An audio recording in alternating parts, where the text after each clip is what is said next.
Je vais intervenir sur le thème des catastrophes naturelles et séismes économiques, et en particulier faire un point rapide sur la situation de l'île de la Dominique, 14 mois après le passage de l'ouragan Maria. Et puis essayer en fait de mettre en lumière, d'ailleurs la lumière parle, de mettre en lumière un certain nombre de conséquences économiques du phénomène qui ne sont pas connus et qui ont été mal appréciés.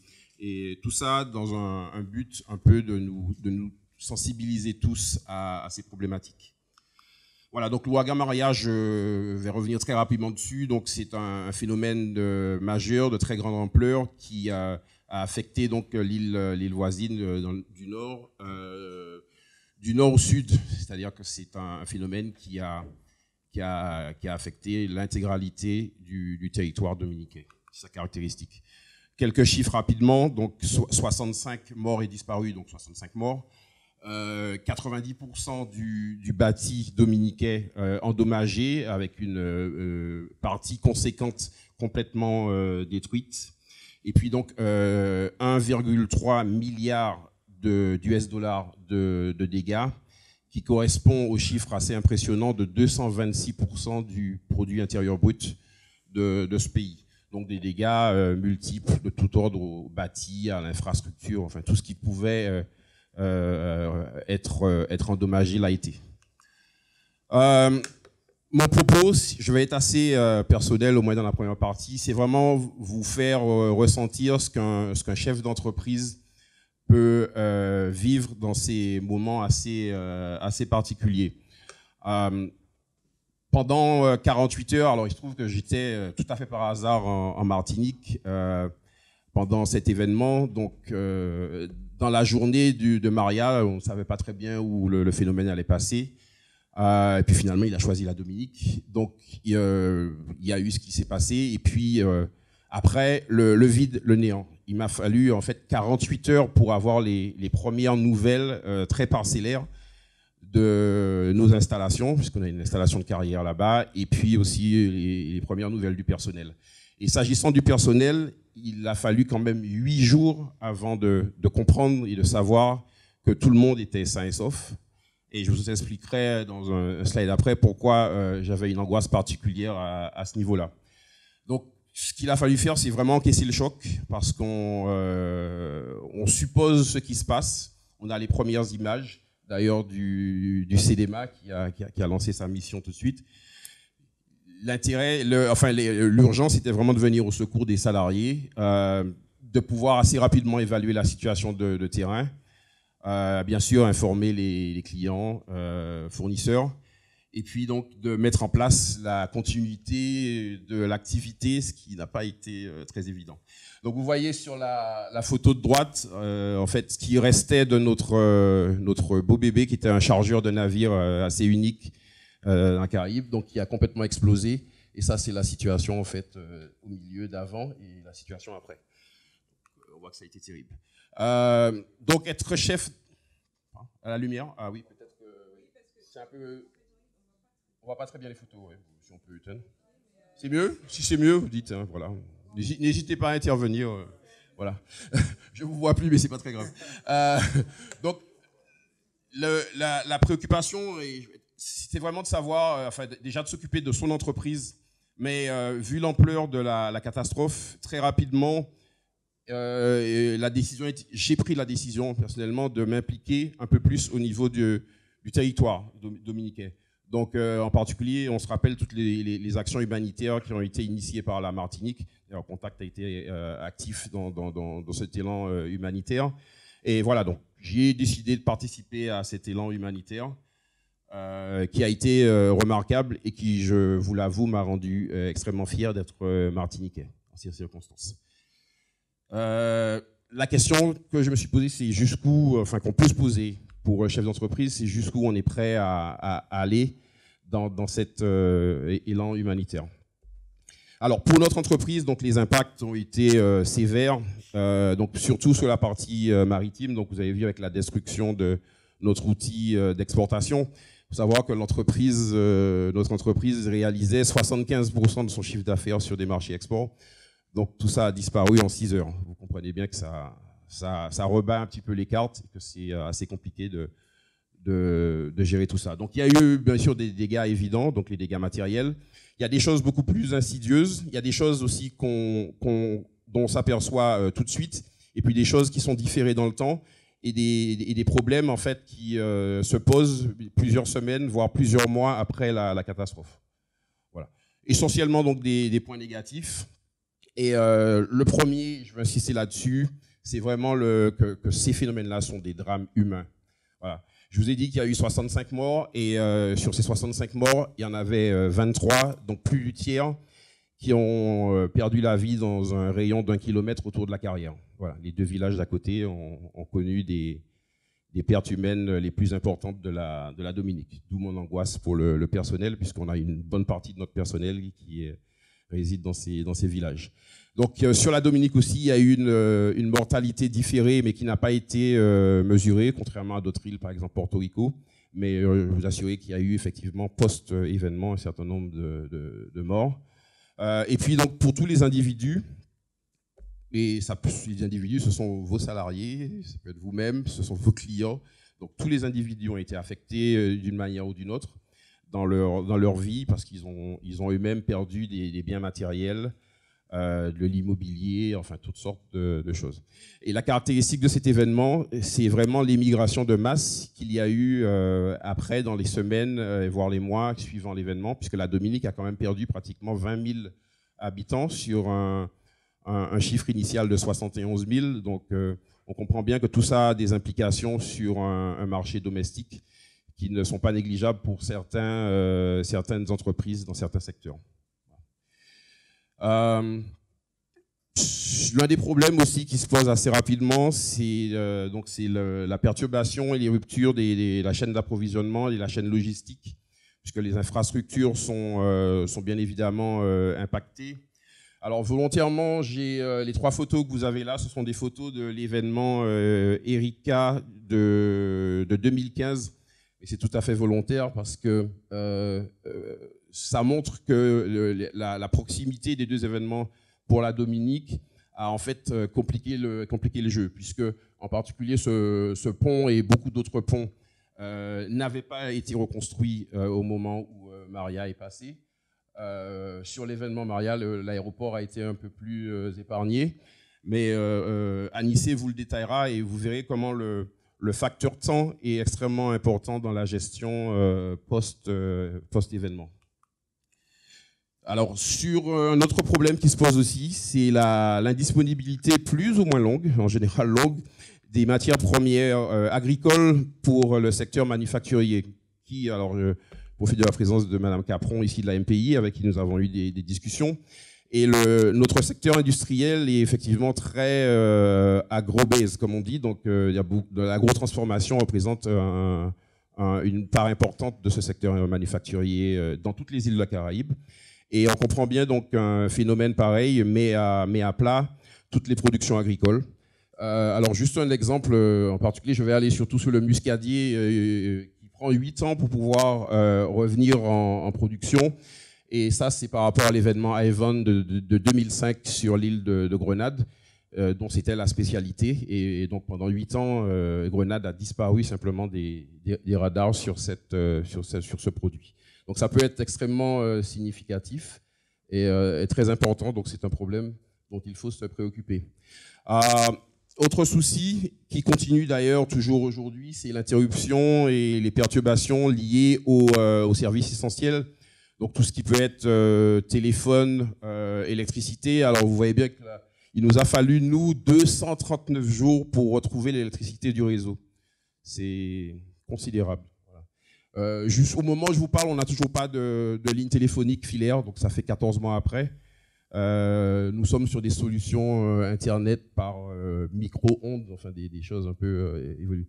Donc il y a eu beaucoup de problèmes partout en Dominique, notamment sur l'électricité, avec des réseaux fragiles. Et Anissé pourra toucher 2 mots là-dessus. Particularité de l'événement Maria, c'est l'importance des actes d'incivilité et des pillages. Alors, il y a toujours des actes d'incivilité après les catastrophes, Mais l'ampleur de ceci en Dominique a été particulièrement massive. Et c'est donc ce qu'on a, les Dominicains ont appelé le cyclone humain, the Human Hurricane. Donc ça a surtout concerné le centre-ville de Roseau avec des choses extrêmement graves. Donc il y a eu beaucoup d'entreprises qui s'en étaient sorties indemnes du cyclone et qui malheureusement dans les heures et jours suivant le phénomène ont été complètement ravagées. Et d'ailleurs il y en a qui ne s'en sont jamais remises. Donc ils ont survécu au cyclone mais ils n'ont pas survécu au cyclone humain. Donc ça il faut aussi s'en préoccuper. Voilà, bon, l'augmentation de prix, c'est des choses qu'on connaît, c'est la nature humaine malheureusement. Le rôle des assurances dans la persistance de la crise était important. Il a fallu beaucoup de temps pour faire les évaluations par rapport à l'ampleur des dégâts, au nombre d'entreprises impactées. Et puis, il y a eu vraiment des discussions interminables avec les assureurs. Et même quand les réclamations donc, ont été sur lesquels il y a eu des accords, les assurances se sont retrouvées en situation de ne pas pouvoir honorer leurs engagements. Donc ça continue, il y a toujours des gens sur lesquels qui ont des accords et qui aujourd'hui ne sont toujours pas indemnisés. La crainte qu'on a, et elle se vérifie malheureusement, c'est que les primes d'assurance sont en train d'exploser. Et c'est une tendance qui malheureusement va tous nous impacter, que nous ayons connu Maria Irma ou pas. L'augmentation va être quand même assez massive et c'est des choses qui vont être importantes pour nos comptes. 2 points sur la gestion des déchets, c'est des choses auxquelles on ne pense pas. Ces phénomènes génèrent des volumes de déchets considérables. Vous voyez un exemple du cyclone Ivan sur la Grenade. Nous avons déjà des centres de stockage qui sont saturés. Donc c'est un problème qu'il faut sans doute anticiper. Il y a peut-être des possibilités de business, de recyclage par exemple pour ces déchets. Un point aussi qu'on mentionnait, qui est la sauvegarde des données. Alors, concernant notre entreprise, on avait, grâce à Michel d'ailleurs, Corridon, notre serveur avec nos données comptables et financières était en Martinique. Donc, ce qui nous a permis de ne pas perdre ces données. Merci Michel, je profite pour te remercier publiquement. Voilà, c'est fait. Autre point auquel on ne pense pas et qui peut concerner tout le monde, c'est vraiment la réaffectation de budget. Alors, ça se passe au niveau de la puissance publique en tant que donneur d'ordre, mais ça se passe également pour des entreprises et leurs sous-traitants. Il est bien évident que après un tel événement, les priorités changent. Et il est vraisemblable qu'un certain nombre d'activités, je dirais, annexes de services, de support au développement de l'entreprise, seront pendant une période indéterminée mises de côté. Donc si votre business dépend à 100% de ce genre d'activité, il est vraisemblable que vous connaîtrez des problèmes extrêmement compliqués. Voilà. Donc pour l'entreprise privée, c'est un sujet très important qu'il ne faut pas négliger. Les gouvernements prennent après ces événements un certain nombre de mesures. Et je peux vous dire que même s'il y a des plans, Ronald pourra nous en parler. Chaque événement est particulier et les réactions des gouvernements peuvent être extrêmement différentes et ils, en fait, se lancent dans des mesures qu'ils jugent les plus adaptées. Et ces mesures, il faut savoir, sont là pour satisfaire les besoins de la majorité. Elles n'ont rien de spécifique à telle ou telle entreprise. Et sur des cas, il peut s'avérer que les décisions qui sont prises sont contraires à la survie et au redéveloppement, au redéploiement de certaines activités. Alors sur la Dominique, ça a été le cas sur la grande distribution, puisque le gouvernement en fait s'est lancé dans des aides alimentaires massives. Et le moment auquel il fallait basculer entre une aide à tout le monde et puis une aide un peu plus ciblée à des gens qui en avaient vraiment besoin, en laissant le secteur privé revenir dans la danse, a été l'objet de très longues discussions. Voilà. Puis il y a les questions de couvre-feu cette année qui nous ont agités ici en Martinique et qui ont aussi, enfin de couvre-feu, d'alerte cyclone, Dominique, qui sont passés dans des systèmes de couvre-feu carrément, qui nous ont beaucoup intéressés ici et qui, en Dominique, ont aussi défrayé la chronique puisque le secteur privé a été mis en alerte, en couvre-feu parfois, sans que de nouveaux phénomènes viennent l'impacter. Autre point, dernier point, la gestion médiatique de ces événements, c'est une mission, à mon sens, plus collective, donc plus au niveau des organisations professionnelles, des associations, et c'est quelque chose dont il faut se préoccuper. Vous voyez ici le titre du Figaro après l'ouragan Irma, il se demandait carrément si les îles, si les Antilles allaient rester habitables. Donc ça va effectivement très très loin. Il y a une surmédiatisation de ces événements. Les réseaux sociaux, on n'en parle pas, il y a beaucoup de choses très incohérentes dans ce qui circule. Et ça peut être une vraie menace pour le climat des affaires, puisque il y a perte de confiance.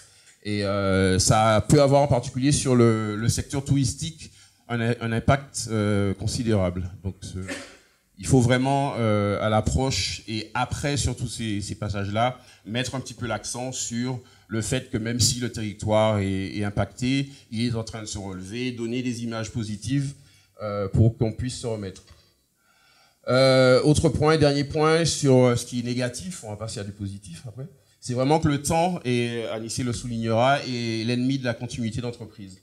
Plus le temps passe, et plus ça devient compliqué de se relever. Sur la Dominique, c'est une véritable hémorragie, et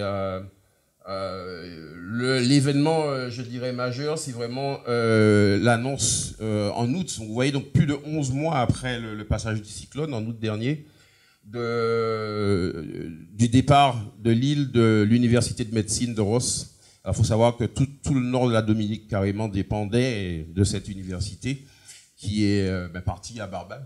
On a rigolé avec nos amis du CDMA. Voilà. Donc, ça laisse beaucoup d'entreprises qui avaient investi pour offrir des services aux étudiants, aux professeurs, sans aucune activité. Ça laisse aussi des logements étudiants, donc des individus qui avaient investi dans de l'immobilier pour leur retraite, les banques qui les avaient financés dans des situations extrêmement compliquées. Donc c'est vraiment toute cette analyse et ces phénomènes qui m'ont conduit à vouloir partager tout cela au sein d'Obsidian Solutions et puis donc de travailler sur ces questions de résilience. Alors, pour pas être complètement négatif, les crises de ce genre recèlent aussi des opportunités. Et la première, c'est Mandela qui le dit, c'est vraiment la possibilité d'apprendre et de comprendre. Et je pense que c'est très, très important de comprendre et d'apprendre de ces phénomènes, parce qu'on peut en tirer beaucoup de choses, et beaucoup de choses positives pour nos entreprises. Et puis, il y a plus directement des opportunités d'affaires qui sont liées à la reconstruction. La Martinique a été moyennement active sur la reconstruction de la Dominique, peut-être un peu plus sur la reconstruction de Saint-Martin. Mais c'est des sujets qui nous occupent. Je vois certains amis dans la salle qui s'en occupent. Et c'est des choses... et on a véritablement ici des savoir-faire qui sont exportables. Alors pour nous, l'entreprise Caraïbes Stone & Stone, mon autre entreprise, on n'a pas lâché le morceau. On a eu un coup très rude, mais ça a été très compliqué au début de remotiver le personnel, de repartir un petit peu de zéro, d'avoir perdu 75% de notre chiffre d'affaires, mais on se relève, voilà. Et ça, ce sont des images très récentes, voilà, avec des sourires, puisqu'on est en train de reconstruire même mieux, puisque l'objectif étant de reconstruire mieux qu'avant, notre chargeur de navire qui devrait être opérationnel en tout début de semaine prochaine. Voilà. Donc on n'a pas lâché le morceau. Donc juste une petite synthèse rapide. Il faut vraiment qu'on soit tous sensibilisés à ces phénomènes parce que l'impact est réellement catastrophique. Il ne concernera jamais votre seule entreprise, il concernera toujours l'environnement de l'entreprise. Et c'est là où souvent on oublie que nous sommes dans des économies extrêmement interconnectées et interdépendantes sur nos îles. Et il faut vraiment se préoccuper de ces phénomènes, de savoir comment on peut les gérer. Une petite remarque, chaque phénomène et chaque crise est singulière, donc il n'y a pas de réponse unique. Il faut développer un certain nombre de réflexes, de principes généraux, mais la réponse qu'il nous faudra apporter le jour où, si par malheur nous sommes un jour impactés par un de ces phénomènes, devra être spécifique et toutes les énergies devront se mobiliser pour y faire face.